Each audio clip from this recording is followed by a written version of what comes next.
como reflexión final de esta situación, tendríamos el fin último que perseguimos con la puesta en marcha de la Ley General de Responsabilidades Administrativas, la correlación con el Sistema Nacional Anticorrupción y el fin último que se persigue, ¿no? Que sería el combate a la corrupción, ya que esta no solo nos va a exigir la implementación de leyes firmes, sino también la creación de instituciones éticas y de servidores públicos íntegros y comprometidos con su labor.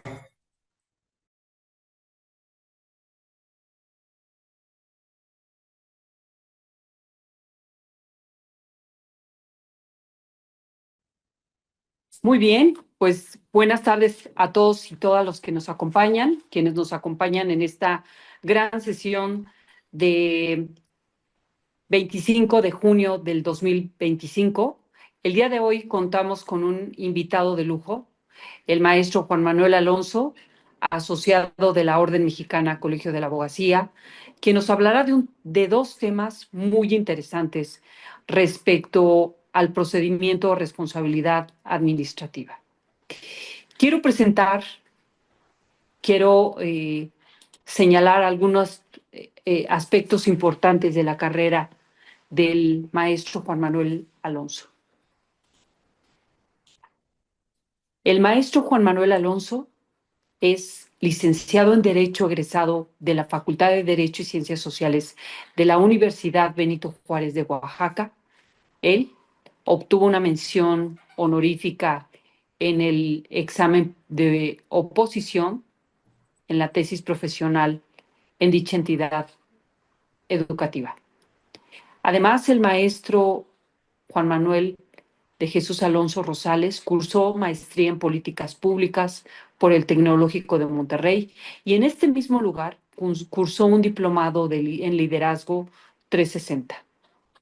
Dentro de sus actividades profesionales, el maestro Juan Manuel fue titular de la Mesa de Asuntos Penales de la Dirección General Jurídica y de Gobierno del Ayuntamiento de Oaxaca, asesor jurídico en la Dirección de Ecología Municipal del mismo ayuntamiento, jefe de departamento en el área de responsabilidades de la Dirección General Adjunta de Quejas, Denuncias y Responsabilidades de la entonces Contraloría Interna en el Servicio de Administración Tributaria.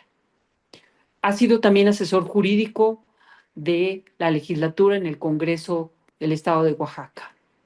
Docente en las materias de Derecho Laboral y Ética Laboral en el Instituto Universitario de Oaxaca y director del campus de la costa de la referida universidad.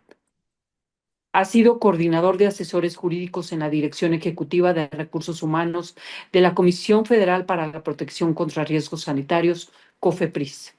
Actualmente, el maestro Juan Manuel es auditor en el área de denuncias e investigaciones del órgano interno de control en el Instituto Mexicano del Seguro Social, dependiente de la Secretaría Anticorrupción y Buen Gobierno.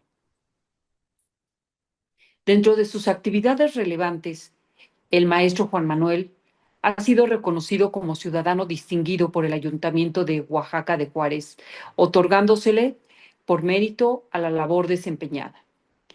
Ha sido creador e impulsor del primer programa de verificación vehicular a nivel municipal en toda la República Mexicana, colaborador en las iniciativas para la reforma en materia ambiental para el Estado de Oaxaca en el Congreso del Estado, colaborador en las iniciativas de la Ley del Transporte del Estado de Oaxaca, auditor en la implementación de programas institucionales. Bienvenido paisano, en colaboración con el Instituto Nacional de Migración de la Secretaría de Gobernación, Secretaría de la Defensa Nacional, SAGARPA, Secretaría de Salud y el Servicio de Administración Tributaria en las aduanas del país. El día de hoy, el maestro Juan Manuel Alonso nos hablará de un tema de suma importancia para todos aquellos que nos dedicamos a trabajar en el derecho administrativo. Entendemos que este es uno de los derechos más complicados por su vasta normatividad en todas y cada una de las áreas en donde se desarrolla el derecho administrativo. el tema de la responsabilidad administrativa y de su procedimiento simplemente es una verificación del cumplimiento o del buen cumplimiento que se le dio a todos los cánones que se establecen para llevar a cabo el correcto ejercicio del gasto público y del desempeño eficiente de los servidores públicos a partir de la normatividad tanto constitucional, legislación secundaria y normatividad interna de cada uno de los organismos en donde él se ha desempeñado. El día de hoy él nos va a hablar de un tema muy interesante, un tema muy complejo, un tema muy importante respecto de la responsabilidad administrativa. Sin más, le voy a dar el uso de la voz al maestro Juan Manuel Alonso para que nos deleite con esta plática que tiene sobre la responsabilidad administrativa y su procedimiento. Asimismo, para que nos comente de su experiencia que ha tenido desde la parte del órgano interno de control del Instituto Mexicano de Seguro Social. Bienvenido, Juan Manuel Alonso. Muchas gracias. Muy amable, estimada maestra presidenta Cristina Vizcaíno. Muy buenas tardes a todos. Agradezco la presentación y hablando de responsabilidades, créanme que para mí no es solo un gusto, sino también una gran responsabilidad el dirigirme el día de hoy a todos ustedes para poder de alguna forma comentar algunas experiencias y retroalimentarme, ¿por qué no?, respecto de un tema que es tan interesante. Platicaba con la maestra hace un momento y que a mí me genera un gran apasionamiento, como es la responsabilidad administrativa y propiamente su procedimiento. Entonces, bueno, creo que sin más, pues si me lo permiten, voy a dar inicio a este conversatorio y al final del mismo, bueno, habrá por ahí un espacio, un periodo de preguntas y respuestas que con mucho gusto vamos a atender. Maestra, si me hace el gran favor.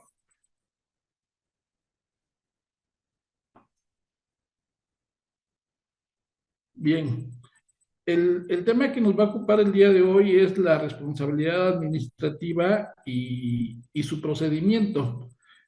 Lo traté de dividir para poder digerirlo mejor en dos partes, que es propiamente la responsabilidad, los antecedentes históricos de la responsabilidad administrativa, y en una segunda parte vamos a atender lo que tiene que ver propiamente con el procedimiento administrativo de responsabilidad.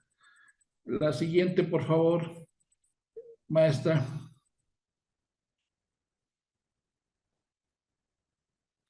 Bien, entonces tenemos aquí como un marco conceptual y a la vez el objetivo de este conversatorio. En un primer momento sería comprender la evolución normativa del régimen de responsabilidad administrativa en México. En segundo lugar, y no menos importante, sería analizar la naturaleza jurídica del procedimiento administrativo de responsabilidad, que en sí va a ser de donde nace la necesidad de crear lo que se le conoce hoy en día como un procedimiento de responsabilidad. Y como tercer punto será el de identificar el papel del Sistema Nacional Anticorrupción como el eje central de las leyes de responsabilidades en nuestro país. Siguiente pantalla, por favor. Bien, entonces tenemos como antecedentes históricos, primero que nada, que a lo largo de la historia de nuestro país o de la historia contemporánea, se han dado todo un recorrido cronológico en cuanto a los mecanismos administrativos y las normas que lo van siguiendo, y que estas han buscado establecer límites y consecuencias respecto de las actuaciones de lo que hoy conocemos como servidores públicos, pero que en ese entonces atenía únicamente a lo que se le conocían como funcionarios públicos, que eran las personas que tenían altos niveles de jerarquía dentro de la administración. Ahora bien, Eh, para no entrar mucho en esta dinámica de la historia y no aburrirles, empezaremos por decir que en 1917 la Constitución Política de los Estados Unidos Mexicanos ya consideraba en un primer momento la responsabilidad de servidores públicos que, como mencioné hace un momento, se les conocía como funcionarios públicos propiamente, siendo en ese sentido de que no estaba tan marcado ni tan delimitado las atribuciones y las facultades que tenían como tal estos personajes del quehacer institucional en nuestro país. Ajá. Pero bueno, volviendo a la cuestión de la tendencia histórica y de un enfoque primario, en la responsabilidad política y penal de los altos funcionarios de ese entonces, a un sistema integral que abarca a los servidores públicos y particulares hoy en día, es que tenemos que tomar como un fuerte componente administrativo o sancionador, enfocando el énfasis en la prevención y la participación ciudadana. ¿Con qué fin? Pues con el fin de lograr una mayor coordinación e institucionalidad para combatir la corrupción de una manera sistémica y armónica. ¿Sí? Ahora bien, los orígenes propiamente de la Ley Federal de Responsabilidades de los Servidores Públicos se remonta al año de 1982, cuando ya se le conoce y se le determina por decreto el nombre y todo lo que conlleva el articulado que en un momento dado iba a regir ya los destinos de lo que era el derecho administrativo en cuanto a servidores públicos se refiere en nuestro país. Ahora, aquí hay una cuestión que tenemos que atender de una manera muy particular y es el hecho de que en 1982, como mencionaba, la Ley Federal de Responsabilidades de los Servidores Públicos era única y exclusivamente para ser atendida y observada, como su nombre lo dice, por servidores públicos. Sin embargo, a lo largo del tiempo, y como lo veremos un poco más adelante, ahora, hoy en día, la propia ley de responsabilidades abarca no solo a servidores públicos, sino abarca también a particulares que tienen que ver o que prestan sus servicios para con el Estado. Bien, en ese orden de ideas, llegamos al año 2015, cuando se genera una reforma constitucional en materia de anticorrupción. Esto ante la necesidad de que existiera mayor coordinación toda vez de que la atención de carácter administrativo en cuanto a responsabilidades se refiere estaba muy fraccionada en nuestro país. Resultado de ello es que en el año 2016 se opta, o el Ejecutivo en este caso y el Poder Legislativo, opta por la creación de lo que hoy en día se le conoce como el Sistema Nacional Anticorrupción, o SNA por sus siglas, promulgando de igual forma la Ley General de Responsabilidades Administrativas. Aquí también quiero hacer un paréntesis en el sentido de decir que una vez que se decretó o la ley para efectos de poder crear esta norma jurídica que hoy nos rige, se determinó también de que se creara lo que conocemos como la Ley General de Responsabilidades Administrativas, pero que iba a tener una visión de poder fusionar de una manera integral, no solo a nivel federal, sino a nivel estados y municipios, su observancia. ¿Esto qué quiero decir? Tomando en consideración que los 32 estados de la República son libres y soberanos, también tienen que regir su actuar o trabajar o crear sus propias leyes en concordancia con la ley general que nos rige. Por favor, la siguiente pantalla maestra. Bien, entonces aquí tenemos lo que hablamos, lo que decíamos ahorita del Sistema Nacional Anticorrupción, cuyo objetivo es coordinar esfuerzos de combate a la corrupción a través de una estructura muy bien elaborada, en la cual va a existir lo que se le conoce como un comité coordinador, que va a estar conformado por diferentes entidades y diferentes personalidades del quehacer público, tales como la Auditoría Superior de la Federación, quien va a ser la encargada de fiscalizar el gasto público.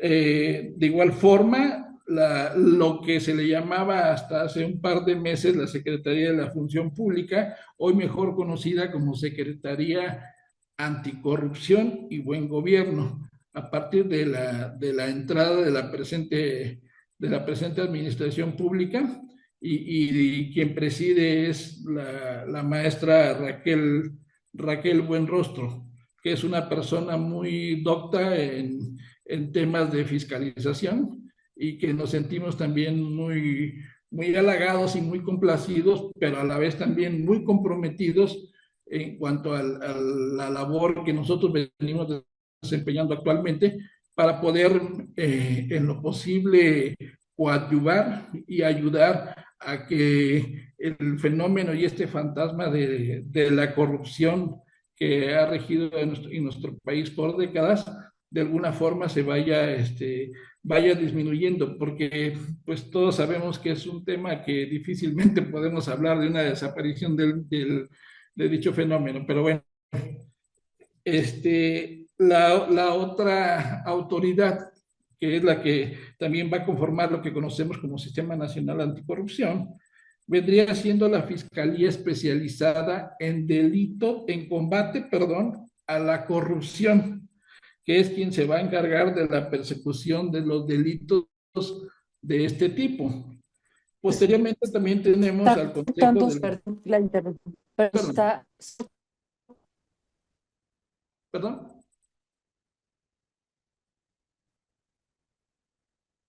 ¿sí me escuchan, perdón? Sí, sí se Sí se escucha. escucha. ¿Sí se me escucha? Sí se escucha, maestro. Sí se Muchas escucha. gracias. Sí, muchas gracias. Si regresamos, por favor, la pantalla maestra. Parece que hay algunos problemas ahí con el equipo de la maestra Vizcaíno. Si no tienen inconveniente, vamos a esperar unos segunditos. Y si no, bueno, aquí buscamos la forma de adaptar la pantalla para continuar.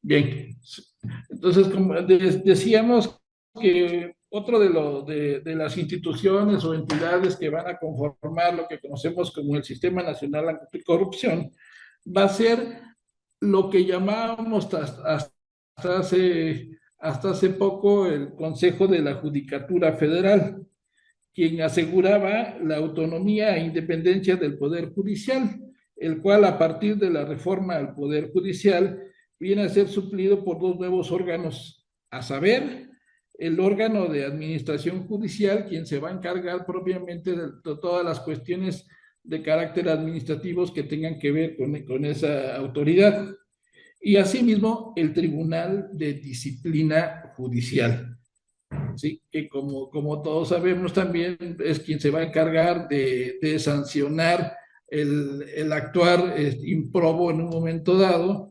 de nuestros nuevos, de quienes van a ser nuestros nuevos representantes en las magistraturas, así como en la propia Suprema Corte de Justicia de la Nación.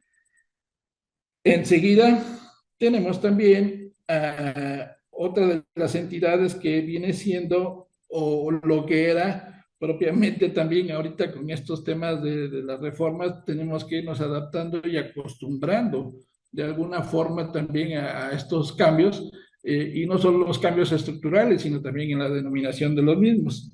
lo que conocíamos como el INAI o lo que era el Instituto Nacional de Transparencia y de Acceso a la Información Pública y Protección de Datos Personales, ahora pasa a formar parte, a partir también de estas reformas, pasa a formar parte como un órgano desconcentrado de la Secretaría Anticorrupción y Buen Gobiernos. A la sazón se dice o se estima que tenga las mismas atribuciones, las mismas responsabilidades y las mismas obligaciones. Sin embargo, la tutela ya no va a ser como un organismo autónomo, sino va a depender de esta secretaría que estamos comentando. Ahora bien, también, amén de las personas que acabamos, de las entidades, perdón, que acabamos de enlistar, el Sistema Nacional Anticorrupción va a contar de igual forma con un representante del Comité de Participación Ciudadana, que no es otra cosa más que un órgano integrado por ciudadanos que van a proponer políticas y darán seguimiento a las acciones del Sistema Nacional Anticorrupción, asegurando por su parte la voz de la sociedad civil. Siguiente, por favor, siguiente gráfica. Bien, ahora sí, aquí ya tratando de entrar un poquito más de lleno en la materia que nos ocupa, estamos viendo o vamos a hablar respecto de lo que es en sí la propia Ley General de Responsabilidades. Si se fijan, a diferencia de la anterior, antes del 2015, que fue cuando se decretó, la ley, como les decía yo hace un momento, abarcaba únicamente las funciones que desempeñan los servidores públicos de la administración. En este caso era la Administración Pública Federal. Sí. Su nombre, como su nombre lo decía, era la Ley Federal de Responsabilidades de los Servidores Públicos, que la emulaban todos y cada uno de los estados de la República. Sin embargo, después de la reforma del 2015, cambia su denominación y genera una obligatoriedad en su observancia, no solo para la Administración Pública Federal, sino de la República en general. ¿Sí? Como dice, el ámbito de aplicación y de observancia va a ser entre todos los entes públicos y sus servidores. ¿Sí? Aunado a esto, y que también lo señalaremos un poquito más adelante, esto resulta muy importante y muy interesante porque en este caso la nueva ley, o lo que fue en ese entonces, en el 2015, la nueva Ley General de Responsabilidades Administrativas, iba también a involucrar no solo a los servidores públicos de la administración, sino también a todos los particulares que tengan convenios o que tengan que celebren contratos, en este caso con las distintas áreas y dependencias gubernamentales. Ajá. Ahora, para poder entender mejor cuál es la visión y el objetivo de la Ley General de Responsabilidades, vamos a partir de quiénes son los sujetos obligados y asimismo también la clasificación de las faltas que, que en esta se van a considerar. La siguiente, por favor, maestra.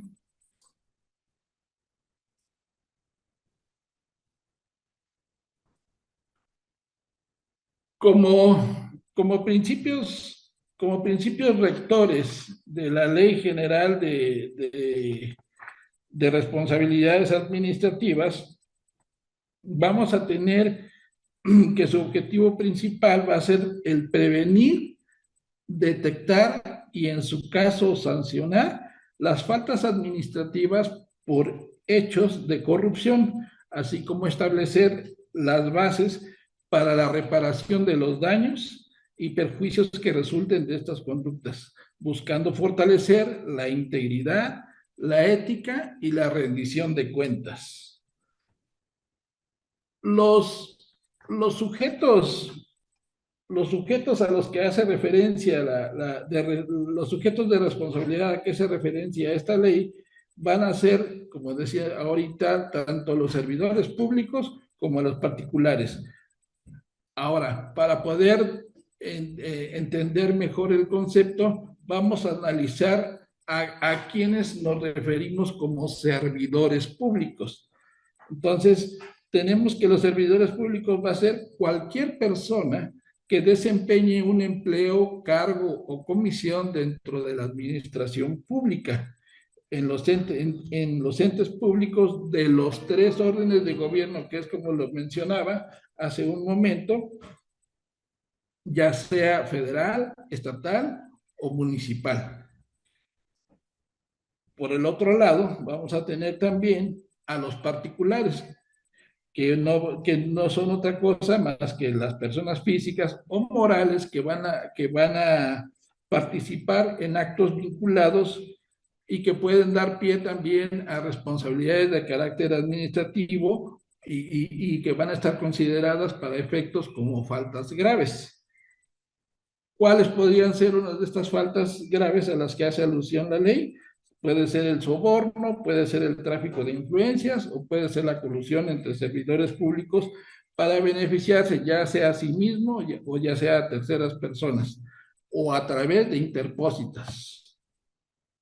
Ahora bien, lo que se persigue o lo que se pretende, el espíritu propiamente de la ley sería el evitar cualquier tipo de acto de corrupción o el evitar el hecho de que el servidor público no lleve a cabo su actuar o su conducta, no la direccione hacia el llevar a cabo acciones que puedan en un momento dado perjudicar la imagen del gobierno, la imagen institucional que el gobierno pretende cambiar, hay que decirlo, porque no es fácil estar en una tarea de esta envergadura, ya que desgraciadamente México se ha caracterizado como ser un país un tanto complejo en ese sentido, ¿no? Más hoy en día que hemos visto que desgraciadamente los índices de criminalidad vienen permeando no solo a la sociedad, sino a las propias instituciones, sobre todo a las instituciones de justicia y a las administrativas, hay que decirlo, ¿no? Por otra parte, volviendo al tema de las obligaciones, tenemos también la presentación de la declaración patrimonial y de intereses, ¿sí? Algunas personas luego suelen confundir los términos porque no están muy familiarizados con los mismos, entre lo que es una declaración patrimonial y de intereses y lo que es una declaración fiscal. Entonces, partiendo de ahí, vamos a entender de que la declaración patrimonial es la que va a verificar la evolución que va a tener el patrimonio de los servidores públicos a lo largo del tiempo. Estas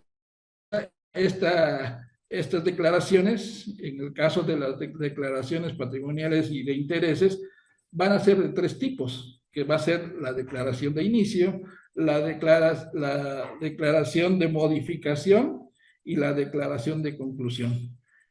¿En qué momento se presenta cada una? Cuando una persona va a ingresar a laborar dentro de alguna de las entidades o dependencias de la administración pública, tiene la obligación dentro de los 60 días naturales posteriores a la fecha en la que causa alta, tiene la obligación de presentar una declaración de inicio de situación patrimonial, es decir, qué es lo que tienes y con qué es lo que cuentas al momento de ingresar a prestar tus servicios en una entidad de gobierno. Posteriormente, una vez ya habiendo causado alta, durante el mes de mayo de cada año, tendrá este trabajador o este servidor público, para efectos, deberá de presentar una declaración de modificación patrimonial en la cual deberá de especificar de manera muy puntual cuál es la evolución, valga la redundancia, de su patrimonio, o si ha llevado a cabo la adquisición de bienes o en este caso los incrementos que ha tenido a su sueldo o demás emulaciones por concepto del cargo o de la función que desempeñe dentro de la administración pública. Y por último, vamos a tener las declaraciones de conclusión de situación patrimonial. ¿A qué nos estamos refiriendo? Cuando hablamos de declaraciones de conclusión, no solamente son las que se van a presentar, perdón, dentro de los 60 días posteriores a que haya causado baja el servidor público, sino también cuando por efectos o por consecuencias del trabajo que desempeña, o ya sea algún cambio de área, alguna ascensión en su cargo o en su nivel de responsabilidad. Si se da esta situación, deberá también de presentar una declaración de conclusión del encargo que está dejando y el encargo que va a tomar.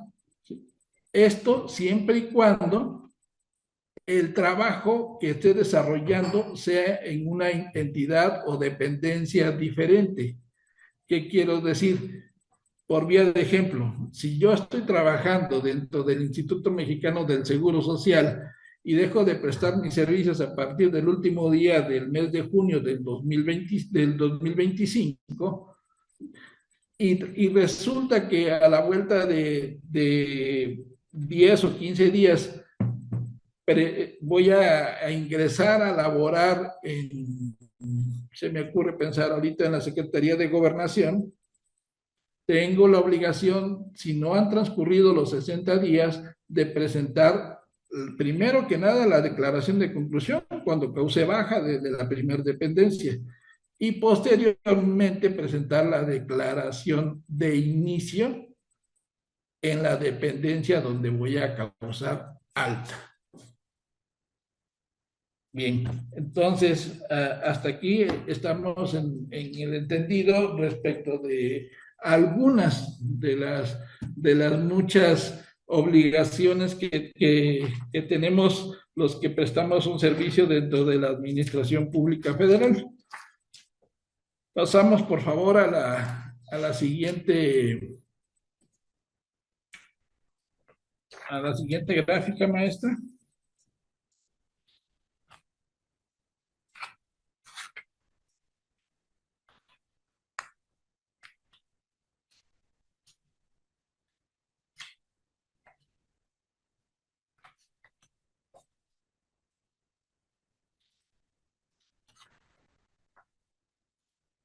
Bueno, antes de que pasemos a la siguiente gráfica, vamos de una manera muy somera a verlo relacionado con las obligaciones que tienen también los servidores públicos respecto de los puntos que se mencionan en la que tenemos ahorita en pantalla.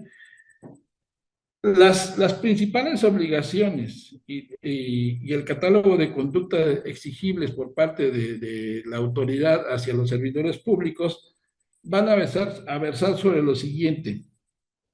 En primer lugar, tenemos el cumplir con legalidad, es decir, observar en todo momento la Constitución y las leyes y reglamentos y desempeñar su empleo, cargo, comisión con apego a las facultades que les confieren las normas.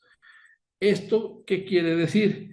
Que la obligación de todo servidor público no es únicamente velar por la observancia de lo que conocemos como la Ley General de Responsabilidades Administrativas, ¿sí? sino además de las otras leyes que en un momento dado apliquen o estén rigiendo el actuar de la función que estemos desempeñando dentro de la administración pública.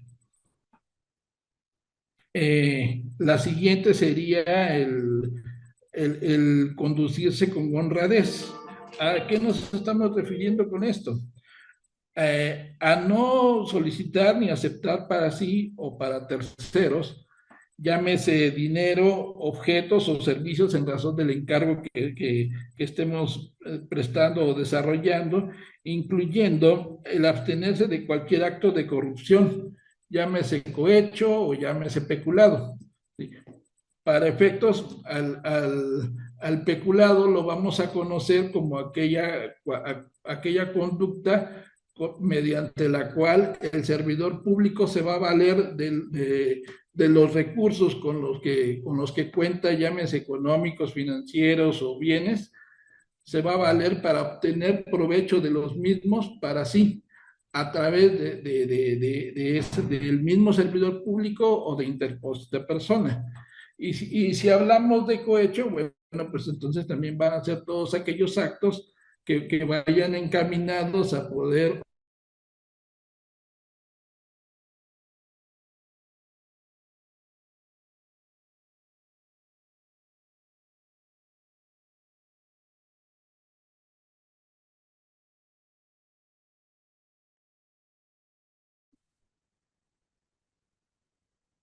Una disculpa, está lloviendo mucho y probablemente es un tema de inestabilidad de la red, pero en un momento el maestro se continúa con la charla. Agradecemos la presencia de todos y cada uno de ustedes. Adicionalmente, les solicitamos que en caso de que quieran llevar a cabo la formulación de una pregunta, agradeceríamos que lo lleven a cabo a través del chat. Bienvenido, maestro, nuevamente. Está en mute. Si gusta prender su micrófono, maestro. Perdón, Gracias. creo que tuvimos ahí un problemilla con la señal. Tuvimos un problema, maestro, pero ya estamos aquí. Adelante, por favor. Bien, sí, hablaba yo de las obligaciones que tenemos como servidores públicos. Entonces, otra de las obligaciones que tenemos es el actuar con lealtad. ¿A qué se refiere la ley con esto? Es al anteponer siempre el interés público al interés particular, absteniéndonos de utilizar la posición que tengamos dentro de la administración para beneficio propio o de terceros, como lo comentaba hace un momento. La siguiente obligación sería el proceder con imparcialidad en nuestro actuar. ¿Esto qué quiere decir? Evitar de cualquier forma la discriminación y aplicar la ley sin favoritismos, perjuicios o riesgos. Aquí es importante enfatizar que se está refiriendo al hecho de que nosotros como servidores públicos tenemos la obligación de actuar con imparcialidad en el desempeño de nuestras funciones. ¿Qué quiero decir con esto? De que no voy a estar valiéndome para poder ejemplificar de las actividades que se desarrollan o que fiscalizamos propiamente dentro del instituto. Entonces, ¿qué pasa cuando un servidor público, por vía de ejemplo, resulta que es un médico, un asistente médica, etcétera? Nosotros tenemos la obligación de actuar de manera imparcial y con respeto, no solamente hacia nuestros compañeros de trabajo, sino hacia los usuarios finales, o en este caso, como se le conocen dentro del instituto, a la derechohabiencia. Al hacerlo con respeto, también tengo la obligación de brindarle toda la información y la atención que requiera, de modo tal de que si no lo hago, estoy incurriendo no solamente en la inobservancia o desobediencia o desacato de lo que dispone la propia Ley General de Responsabilidades, sino también estoy incurriendo en faltas al Código de Ética de la Administración Pública Federal y el particular del instituto.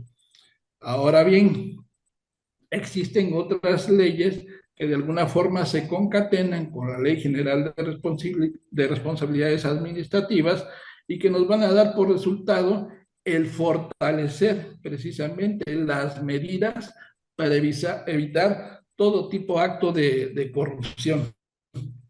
como lo puede ser también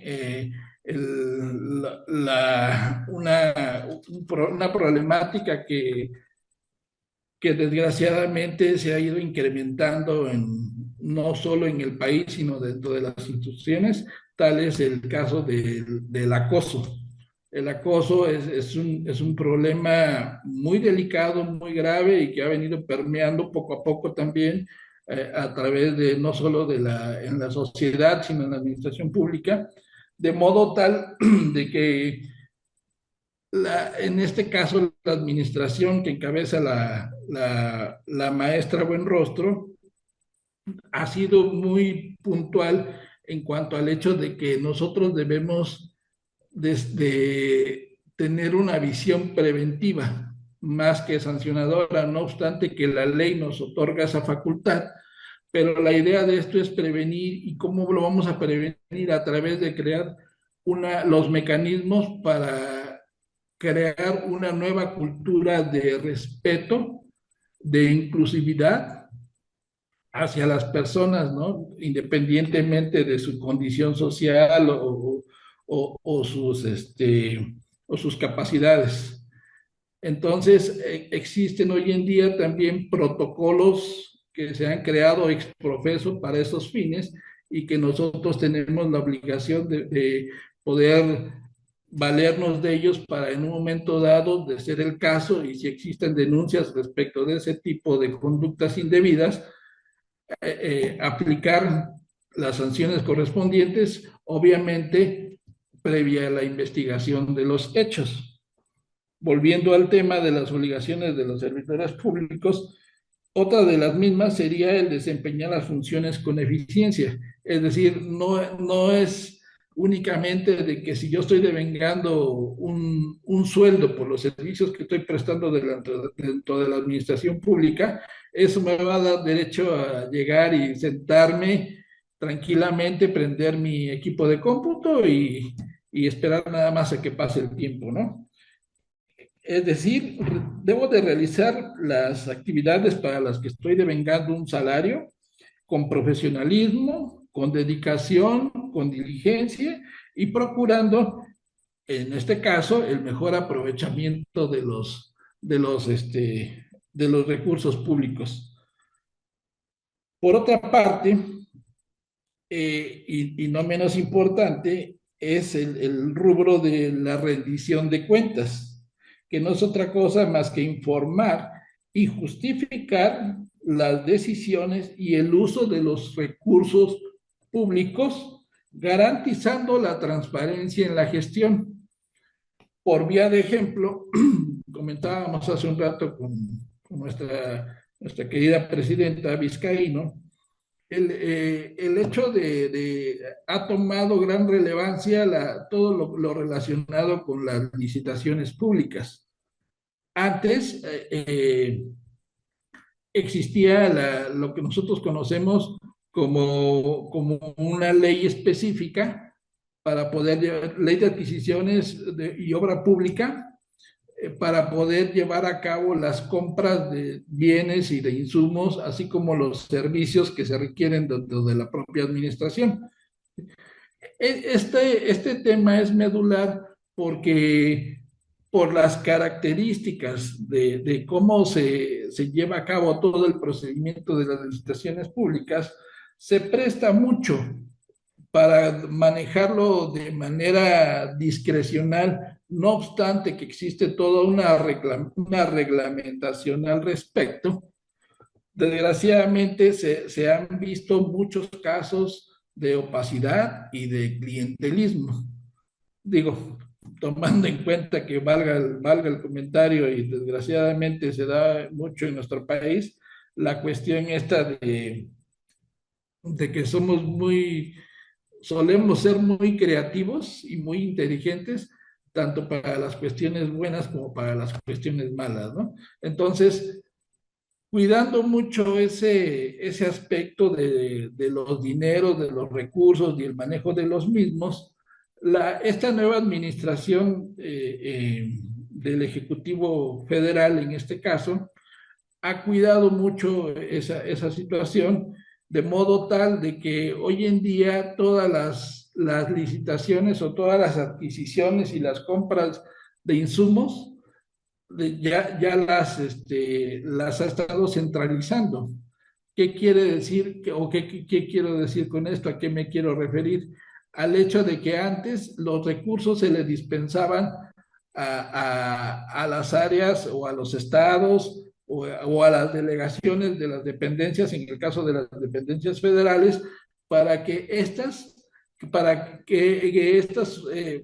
realizaran o ejercieran conforme a lo que marcaba la ley de adquisiciones de obra pública, que realizaran sus compras, pero vuelvo al comentario, era una situación no solo complicada, sino que se prestaba a mucha opacidad.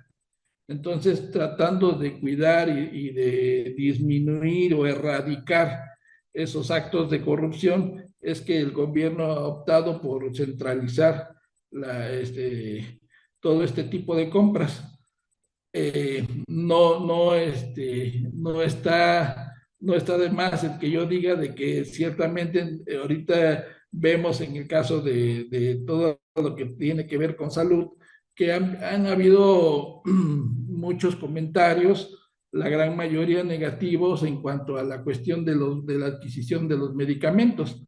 Y en ese sentido, sí quisiera yo ser muy claro en cuanto al hecho de que el llevar a cabo este tipo de procedimientos de licitación no es tarea fácil. Sin embargo, el compromiso tanto de la administración pública, del Ejecutivo, como en este caso de los directivos de las áreas que conforman la administración pública, el compromiso es de llevarlo a cabo con la mayor transparencia posible.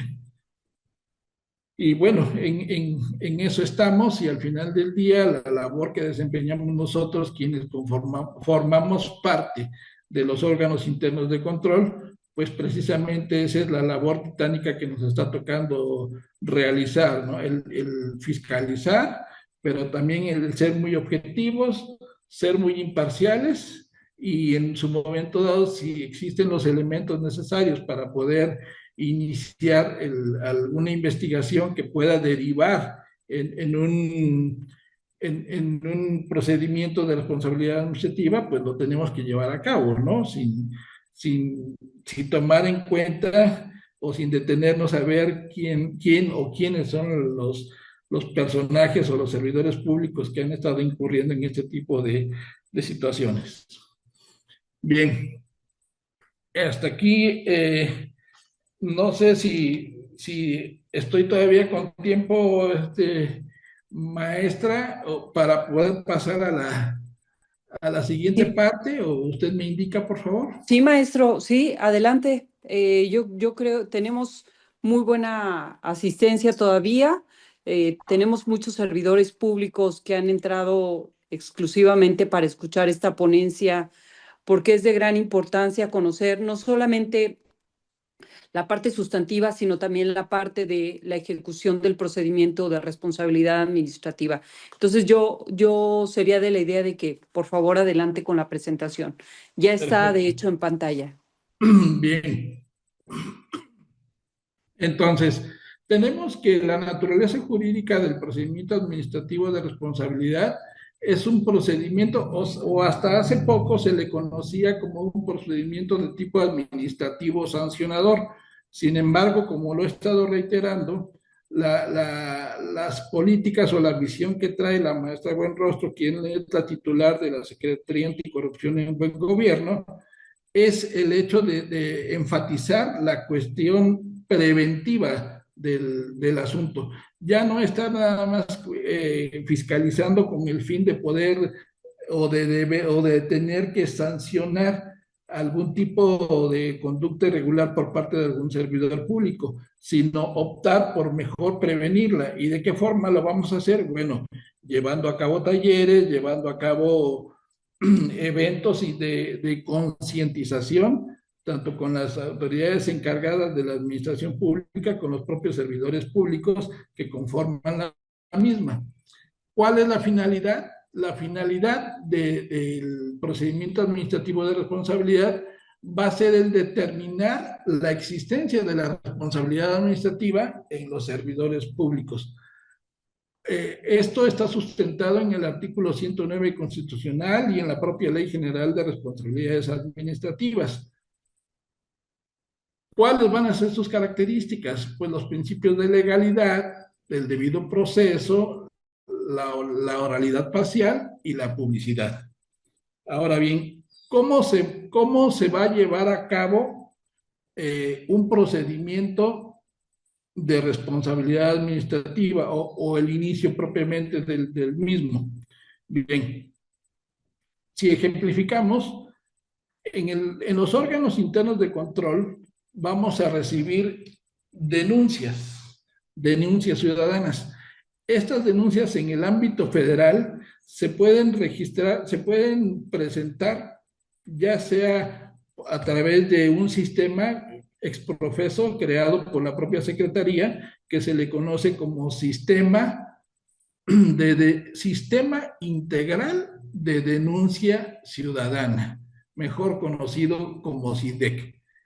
En este SIDEC, cualquier persona que se sienta agraviada o que se sienta afectada con el actuar de algún servidor público va a tener la facultad y de poder o el derecho, valga la palabra, va a tener el derecho de poder presentar una denuncia a la cual nosotros como órgano interno de control, según corresponda a la dependencia en donde se haya generado esta, va a tener la obligación de, en primer lugar, captarla, iniciar a través de un acuerdo de erradicación que se le conoce y llevar a cabo líneas de investigación. ¿Con qué fin? Con el fin de determinar si existen los suficientes elementos e indicios a que hace alusión el propio artículo 100 de la ley Cimera,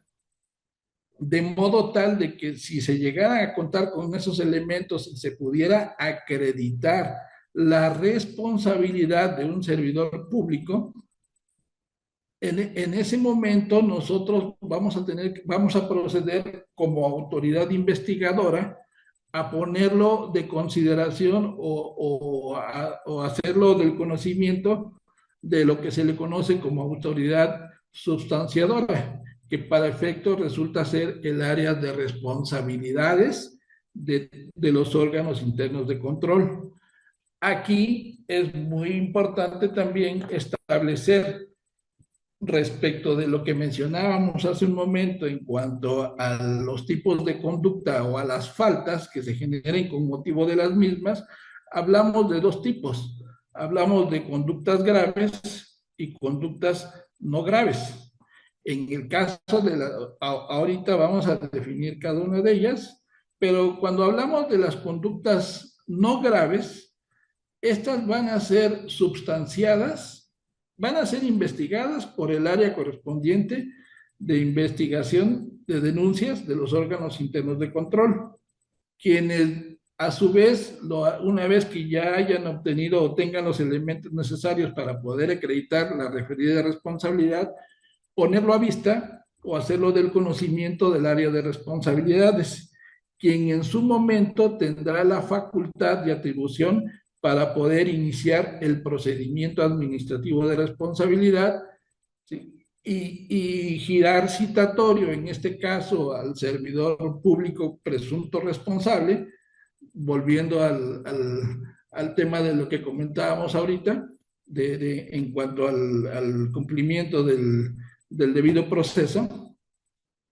Se le cita al servidor público, se le hace conocer las acusaciones o las imputaciones que se están realizando en su contra, y también va a tener el derecho, obviamente, a aportar los elementos que considere pertinentes para desacreditar dichas imputaciones. Ahora bien, si derivado de esto no lograra desvirtuarlas, entonces la propia autoridad, en este caso el área de responsabilidades, va a tener la facultad y la atribución para poder emitir una sanción. una sanción de carácter administrativo, que puede ir desde una amonestación pública o privada hasta la suspensión en sueldo y funciones del encargo. Y si en un momento dado la falta se considera que amerita la inhabilitación, pues se procede a la misma. Ahora bien, estamos hablando en cuanto a las conductas no graves. En cuanto a las conductas graves, la propia ley nos señala de que éstas deberán de ser resueltas ya no por el órgano interno de control, sino propiamente por los tribunales de justicia administrativa. ¿Cuáles serían, en este caso, a modo de ejemplo, una falta grave? Sería el cohecho, que ya lo señalábamos hace un momento, ya lo describíamos, el peculado, el desvío de recursos públicos, la inutilización indebida de información privilegiada, el abuso de funciones, el tráfico de influencias, el encubrimiento, la obstrucción de la justicia, etcétera. ¿Sí? Estas faltas que la propia ley cataloga como faltas graves van a seguir el mismo procedimiento en su inicio. Es decir, se va a llevar a cabo la etapa de investigación, se va a llevar a cabo también la etapa de sustanciación del procedimiento, pero la autoridad que va a determinar o que va a resolver en definitiva respecto de las faltas graves será ya no el propio órgano interno de control, sino en este caso el Tribunal de Justicia Administrativa, llámese federal o su similar en los estados. Bien. Pasamos a la siguiente plantilla, por favor, maestra. Bien. Regresamos. En cuanto a las etapas las etapas del procedimiento, por favor. Lo que comentábamos hace un momento, ¿no? El inicio, que sería la denuncia, en este caso, respecto de algún agravio que se hubiera cometido en contra de algún servidor, de algún usuario.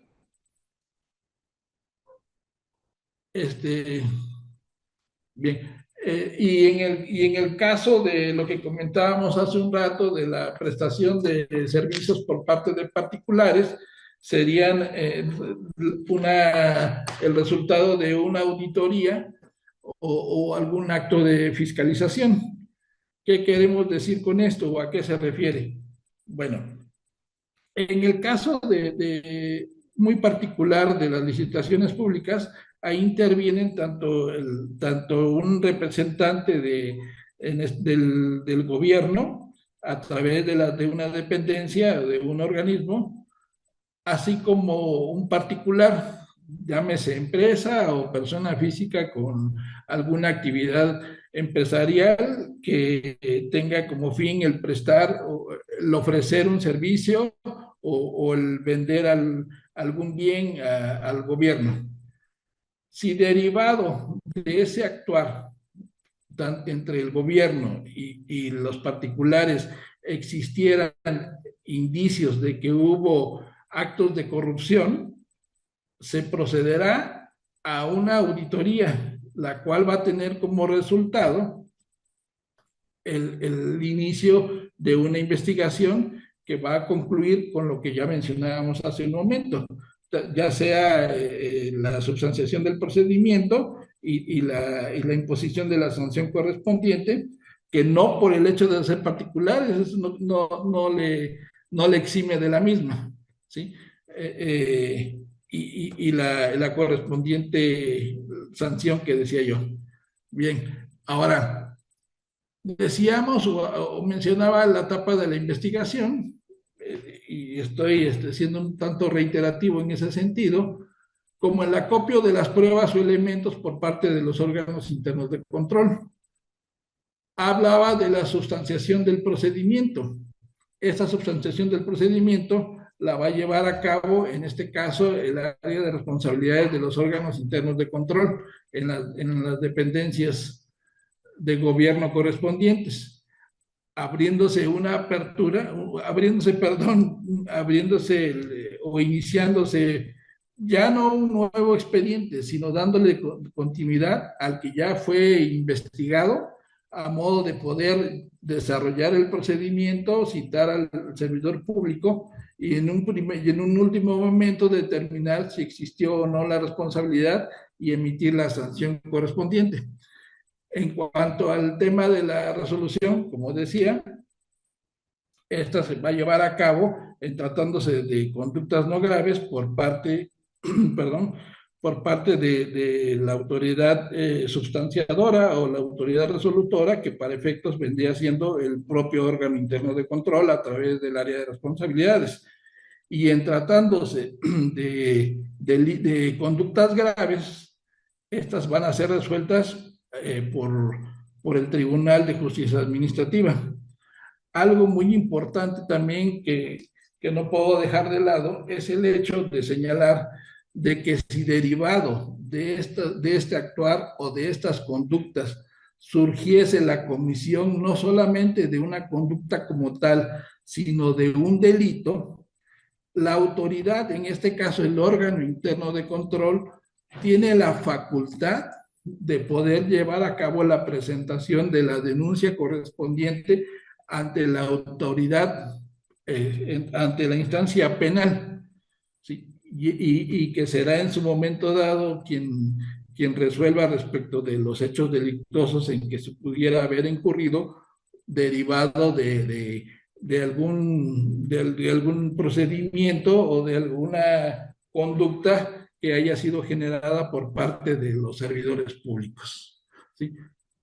Por lo que hace a los medios de impugnación con los que cuentan también los propios servidores públicos que se ven afectados en su esfera jurídica, vamos a tener recursos administrativos que puede ser el recurso de revocación o el recurso de revisión.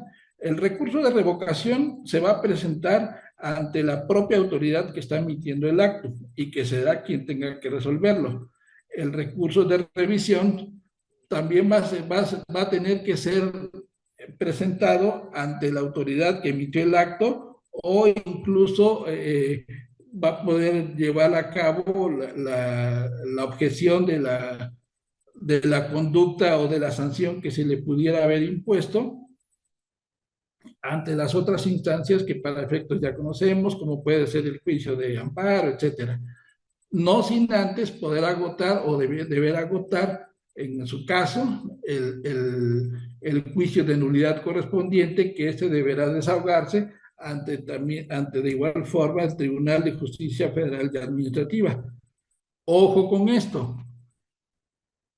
El juicio de nulidad va a poder también atender tanto a las faltas no graves como a las faltas graves, a diferencia de lo que mencionábamos ahorita de las resoluciones que se tengan que emitir en cada uno de los casos. ¿Sí? Bien. La siguiente, por favor.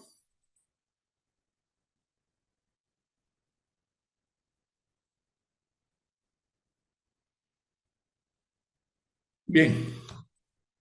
Hablábamos de los derechos del servidor público, que son los que mencionaba hace un momento, que sería el derecho a una defensa adecuada, el acceso al expediente completo, el tomar en consideración la presunción de inocencia y el uso de los medios legales de defensa, que ya los describí hace un momento.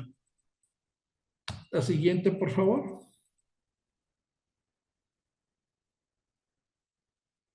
Bien, aquí también tenemos la cuestión, o reiteramos lo que mencionábamos hace un momento en cuanto a los tipos de falta que van a estar contemplándose en en la disposición jurídica que nos atiende, que en este caso es la Ley General de Responsabilidades Administrativas.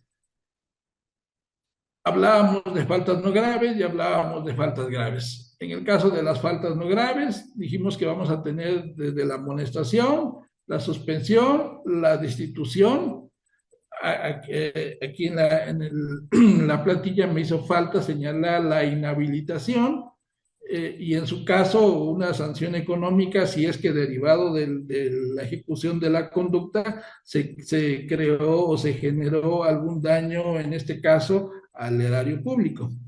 En el caso de las faltas graves, mencionábamos también de las inhabilitaciones, las cuales pueden ir hasta los 20 años, dependiendo de la gravedad de la conducta en la que se haya incurrido, o una sanción también a la par de carácter económico. Toda vez que se hubiera generado, de ser el caso, algún daño patrimonial que pudiera ser resarcible. Aquí también hay que hacer un paréntesis en cuanto al tema de los daños patrimoniales, en el sentido de que existen algunos medios de impugnación que los particulares pueden hacer valer en el caso de que existiera algún daño generado por la propia dependencia. Ejemplifico. En el caso del Instituto Mexicano del Seguro Social, se da mucho el fenómeno de que derivado de alguna falla institucional o derivado de alguna problemática que haya generado alguno de los servidores públicos, independientemente del nivel que tenga, pero sobre todo en el caso de los médicos, se han dado situaciones de que ponen en riesgo la vida de los derechohabientes o de los pacientes, o otro de los supuestos que es muy, valga la expresión, muy común, es el hecho de el daño que se le ocasionan a las madres que están en gestación o que llegan ya en sus trabajos de parto y que derivado de alguna deficiente atención médica o alguna negligencia médica, desgraciada o desafortunadamente, llegan a perder la vida, ya sea la madre o ya sea el producto.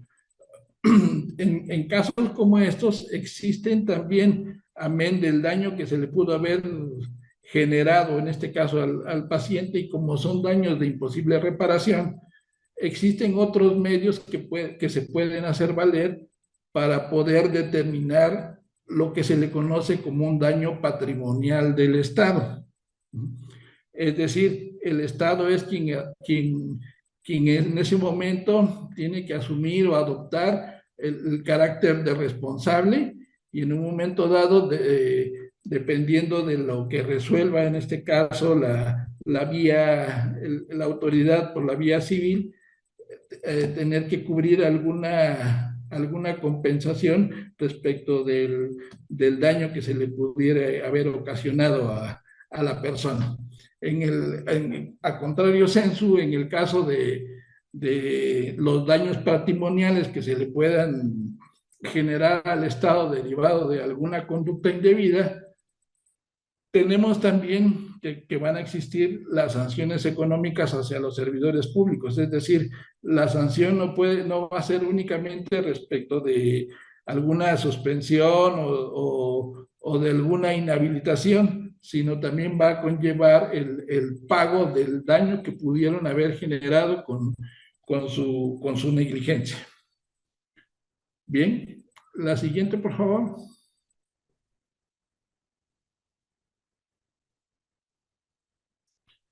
Si nos fijamos, hasta ahorita, que hemos estado atendiendo todas estas cuestiones que conllevan el conocimiento y el manejo de la ley disciplinaria, para poder lograrlo, se tiene que llevar a cabo una coordinación interinstitucional. De ahí que surge la necesidad de crear el Sistema Nacional Anticorrupción, que señalaba hace un momento. En esto que le conocemos como una estructura interinstitucional, van a participar los órganos internos de control, va a participar lo que era la Secretaría de la Función Pública, hoy en día Secretaría Anticorrupción y Buen Gobierno, va a participar de igual forma también la Auditoría Superior de la Federación y el Tribunal Federal de Justicia Administrativa. Respecto de la participación de los OICES, ya lo planteábamos ahorita, ya mencionábamos a grosso modo cuáles son las atribuciones y facultades que tiene. La propia Secretaría, por su parte también, que va a ser una cuestión muy similar a la que ejercen los órganos internos de control. En el caso de la Auditoría Superior de la Federación, pues es quien se va a encargar, como su nombre lo dice, de supervisar o de fiscalizar los recursos que son manejados por la administración pública y que pudieran ser sujetos de llevar a cabo alguna observación o una auditoría derivada de los mismos. ¿Sí? Y una vez realizado esto, también pudiesen generarse conductas que tengan que ser atendidas o perseguidas tanto por los órganos internos de control como por la propia Secretaría Anticorrupción y Buen Gobierno. Y por último, el Tribunal Federal de Justicia Administrativa, que como mencionábamos hace un rato, va a ser la autoridad para efectos resolutora respecto de los medios de impugnación que pretendan hacer valer tanto particulares como servidores públicos que en un momento dado se consideren afectados en su esfera jurídica. ¿De qué modo se va a tener que llevar todo este entramado? Esto va a ser a través de un intercambio de información y técnica jurídica, que ya son cuestiones más de carácter interno, pero que al final del día todas van a estar encaminadas o dirigidas a poder solventar, prevenir o en su caso sancionar este tipo de irregularidades. ¿Cómo se va a llevar también a cabo este intercambio o en qué va a consistir? Va a consistir en coordinar las labores de investigación y las sanciones que en un momento dado se tengan que emitir o que vaya a emitir o imponer la autoridad, en este caso correspondiente, como lo sería para efectos el órgano interno de control y la Secretaría Anticorrupción y Buen Gobierno. El fin último de esta coordinación institucional no va a ser otra cosa más que el fortalecimiento del propio Sistema Nacional Anticorrupción. ¿Por qué? ¿Por qué se considera o se estima hoy en día que así es o así debería de ser o debe de ser?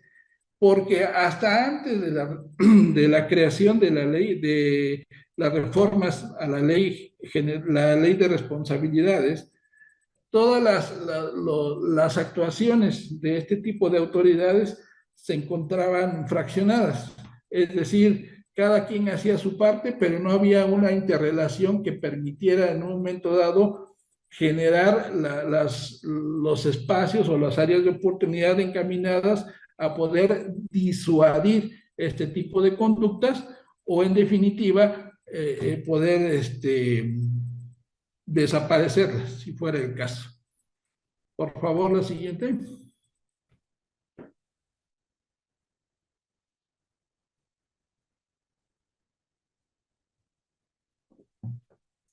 ¿De qué forma la autoridad va a poder llevar a cabo los desafíos y retos que conlleva la aplicación tanto de los cánones que nos marca el Sistema Nacional Anticorrupción, así como la Ley General de Responsabilidades Administrativas?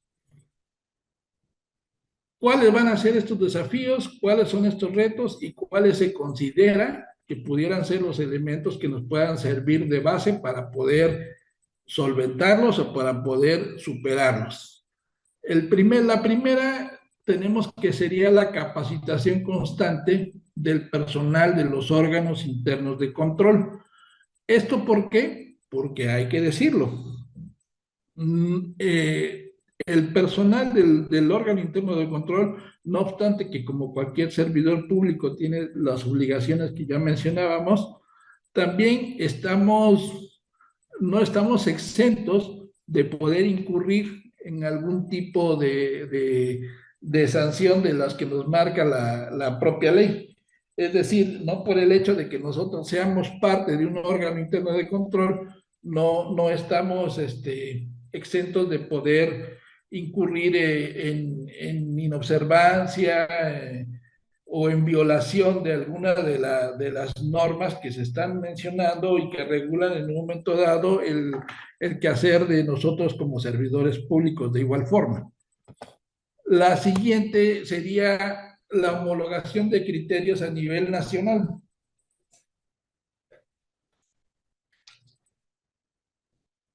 ¿A qué nos estamos refiriendo con esto?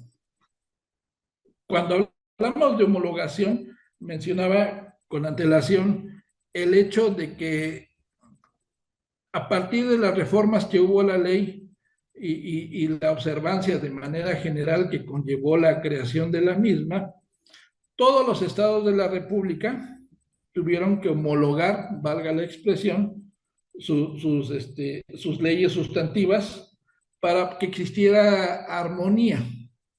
Y en este entendido, esa armonía no va a implicar únicamente la aplicación en lo que corresponda de la propia ley general, sino va a conllevar también una obligación en su observancia. Es decir, las leyes que se estén creando por parte de los legislativos de los estados van a tener que ir encaminadas al mismo fin que persigue la ley general de responsabilidades en cuanto a la observancia y en cuanto a la aplicación de las sanciones que en su momento pudiera conllevar la realización de alguna conducta irregular.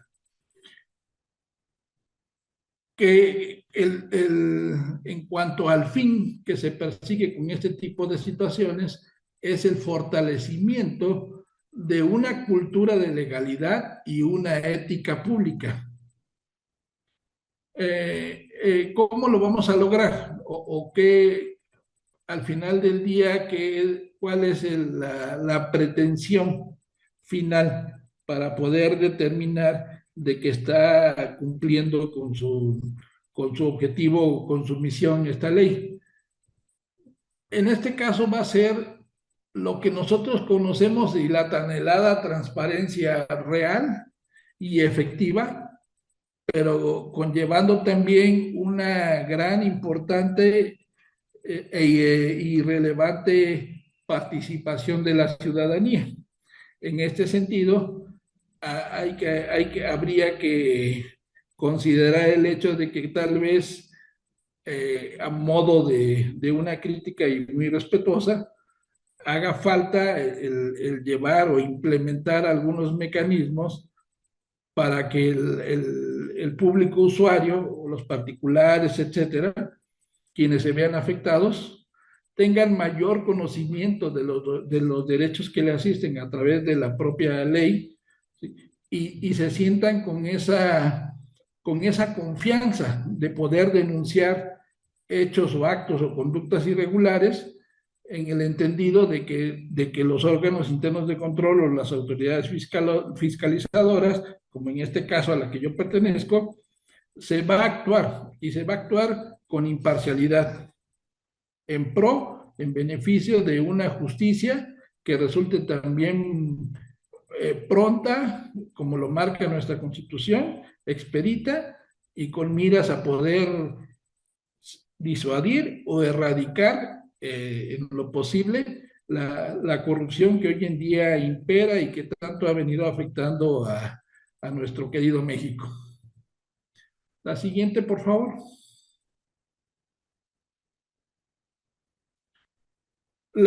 Como reflexión final de esta situación, tendríamos el fin último que perseguimos con la puesta en marcha de la Ley General de Responsabilidades Administrativas, la correlación con el Sistema Nacional Anticorrupción y el fin último que se persigue, ¿no? Que sería el combate a la corrupción, ya que esta no solo nos va a exigir la implementación de leyes firmes, sino también la creación de instituciones éticas y de servidores públicos íntegros y comprometidos con su labor. Y pues creo que por mi parte hasta aquí sería de una manera, valga la expresión, somera, la explicación de lo que conlleva en sí el tema que nos reunió en esta ocasión, que sería la responsabilidad administrativa y su procedimiento. Por lo que, Muchísimas gracias, maestro Juan Manuel Alonso. Creo que ha sido un comentario unánime de todos los que hemos asistido a esta sesión, que es usted un experto en el tema de la responsabilidad administrativa y de su procedimiento, no solo porque ha trabajado en distintos, eh, ha visto la cuestión administrativa desde afuera, sino que hoy está en un órgano interno de control y ha vivido la aplicación de esta normatividad que sin duda circunda las actividades y las responsabilidades de los servidores públicos. Yo no tengo más que agradecerle y felicitarle por esta gran ponencia que nos ha dado y quiero expresarle algunas preguntas que nos han hecho en el chat. ¿Tiene usted disponibilidad de tiempo, maestro? por favor, claro que sí, con mucho gusto. Estoy a sus órdenes. Muchísimas gracias. Primero que nada, le quiero señalar que ha tenido muchas felicitaciones de parte de la doctora Roxana Herrera Telles, que nos acompaña Muchas de Baja gracias. California. Eh, le manda a usted saludos también. Isaías Toscano, presidente de la sección Oaxaca de la OMCA. Asimismo, Mario Alzate, que nos acompaña también de Baja California, nos pide amablemente si le podemos compartir el material que Por nos ha... supuesto. Te lo vamos a mandar, Mario, hasta Baja California. Muchas gracias. Y a nuestros asistentes se los vamos a mandar al chat de la membresía del colegio. También Yael Villaseñor de Aguascalientes reitera un agradecimiento anticipado y también solicita que se comparta el material. Eh, Asimismo, comento que tenemos varias inquietudes. Una de ellas nos externa Rosa María Pastrana Sánchez, quien señala en relación al tema que nos ocupa, ¿qué sucede si no se rinden cuentas de algunos programas? ¿Cuál sería el mecanismo que se puede llevar a cabo? Bien. El mecanismo principal, si estamos hablando de la no aplicación o indebida aplicación de un programa del gobierno, es la denuncia ciudadana. Quien la quisiera llevar a cabo, quien la quisiera presentar, llámese persona física o llámese algún grupo o alguna asociación, lo puede realizar a través de los cauces que comentaba hace un momento, bien puede ser a través del sistema integral de denuncia ciudadana, o bien puede ser también por escrito o de manera presencial ante la instancia que corresponda, dependiendo del tipo del programa al que nos estemos refiriendo. Muy bien, maestro Juan Manuel, muchísimas gracias. Creo que es muy clara la respuesta que nos da. Omar Alberto Saavedra López nos pregunta, ¿cuál es el marco jurídico que le aplica a la responsabilidad de servidores públicos, tanto en el ámbito estatal como federal? ¿Ante qué instancia debe ventilarse el procedimiento? Aunque parece que la presentación que usted nos hizo ya daba respuesta a esta pregunta, me Así es. parece que sería adecuado que usted reiterara la respuesta a Omar Alberto Saavedra López que nos ha hecho esta inquietud. Sí, claro. Bueno, en el caso de los ámbitos de aplicación, en este caso de la Ley General de Responsabilidades Administrativas, va a tener como cuna o como esencia nuestra Carta Magna, que expresamente señala en su artículo 108 y el 109. En el 108 habla respecto de las personas a quienes se les puede considerar como servidores públicos. Y en el 109 de la particular nos va a referir las sanciones a las que se pueden hacer acreedores estos y de una manera muy subjetiva el tema de los tipos de conducta que se persiguen con la ley. Muchas gracias, maestro. Paul González, que nos acompañó desde Chihuahua, señala, excelente tema y disertación, maestro Juan Manuel Alonso, saludos desde El Paso, Texas. Muchas gracias. Un saludo para todos allá por esas latitudes. Gracias, maestro. Nuevamente reitero la felicitación de Isaías Toscano, de Elvira Muchas Morales gracias. Pérez, que pertenecen a la sección de Oaxaca. Una pregunta de parte de la presidencia de este colegio, maestro. Sí. Tenemos dos tipos de auditorías, una interna y otra que se da a partir de la intervención de la Auditoría Superior de la Federación. En el caso de la Auditoría Superior de la Federación, pues bueno, sabemos que todos los días 20 de febrero el titular de esta ACF lleva a cabo la rendición de un informe correspondiente y uno de los principios para rendir este informe de auditoría es el principio de anualidad que debe de regir al procedimiento de auditoría. En el caso de las observaciones que derivan de auditorías realizadas por los órganos internos de control, la pregunta sería, ¿aplica también este principio de anualidad y tendría esto un fundamento? La propia Ley General de Responsabilidades habla ahí en uno de sus rubros, de sus articulados, de lo que nosotros conocemos dentro de los órganos internos de control como programas anuales de auditoría.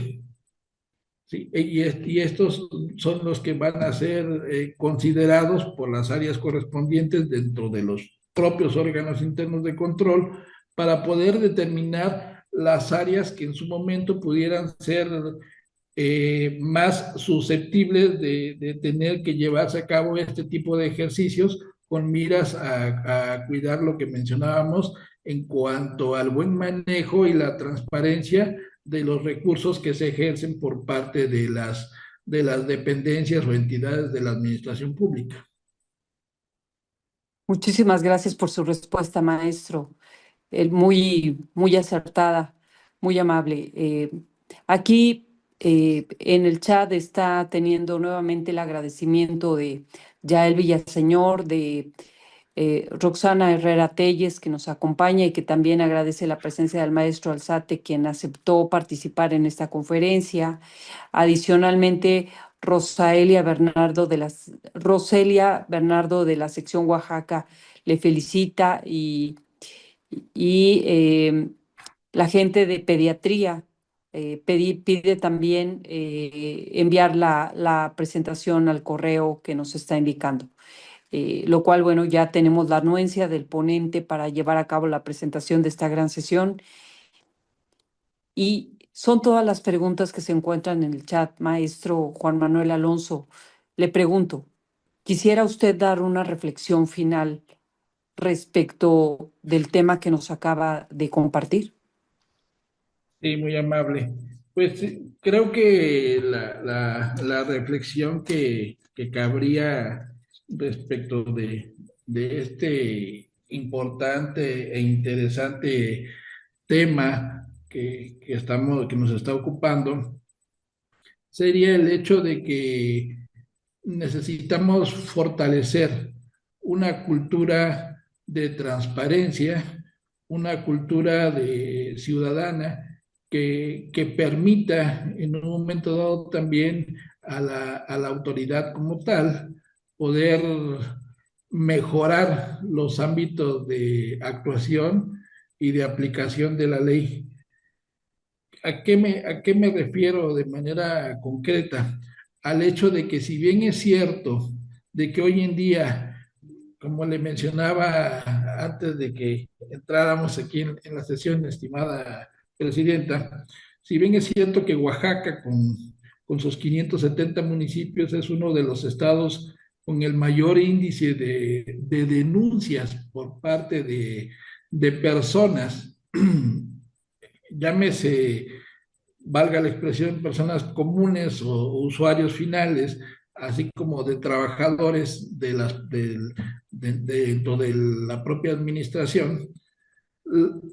Tenemos uno de los primeros lugares a nivel nacional en cuanto a denuncias se refiere. Sin embargo, en muchas de estas se desconoce, y de ahí la importancia de poder conocer o de implementar talleres de conocimiento o de actualización de esta materia, que nos permitan o nos conlleve el hecho de poder explicar de una manera clara y amigable a las personas los derechos que les asiste a través de la propia ley y los mecanismos para poder presentar sus denuncias y poder ofrecer o allegar, en este caso, a la autoridad fiscalizadora, perdón, de los indicios necesarios que la propia ley nos marca como requisitos sine qua non para poder iniciar una investigación de carácter administrativo y poder encaminarla hacia el fin que se persigue, que es el sancionar o en su caso disuadir al servidor público para que evite en lo posible el incurrir en estas prácticas que ciertamente como sociedad nos afecta a todos, ¿no? Esa sería, creo, mi reflexión final, no sin antes agradecerles una disculpa porque hay algunas cuestiones que a veces se nos salen de las manos, pero yo me siento muy honrado, muy complacido con su atención, con el espacio y, por qué no decirlo también a título personal y en nombre también de la sección Oaxaca, me siento muy, muy honrado de pertenecer a la ONCA y esperamos que esta no sea ni la primera ni la última vez que podamos departir este tipo de charlas y conversatorios que creo que el fin que se persigue es precisamente enaltecerla. Así es, maestro. Yo le expreso mi gratitud por este tema tan importante y tan bien ejecutado como lo hizo el día de hoy. Creo que mucho que hablar respecto de la responsabilidad administrativa y de su procedimiento. Lo comentábamos al principio, el entramado de la legislación administrativa es uno de los más extensos del país. Por lo tanto, hay pocos colegas, pocos abogados que eficientemente se dedican a ejercer esta parte del derecho administrativo de una manera eficiente. Me parece que usted lo ha hecho de una manera magistral. Le agradezco nuevamente la deferencia que tuvo con nosotros para participar en este tema y me voy a permitir entregarle a usted el siguiente reconocimiento, mismo que se lo haremos llegar de manera física. El día de hoy, la Orden Mexicana Colegio de la Abogacía otorga el presente reconocimiento al maestro Juan Manuel de Jesús Alonso por su destacada participación como ponente en la conferencia, la responsabilidad administrativa y su procedimiento. Se otorga el día de hoy, 25 de junio de 2025, y firma su servidora en representación del Consejo Directivo Nacional de la Orden Mexicana Colegio de la Abogacía. Muchísimas gracias, maestro Juan Manuel,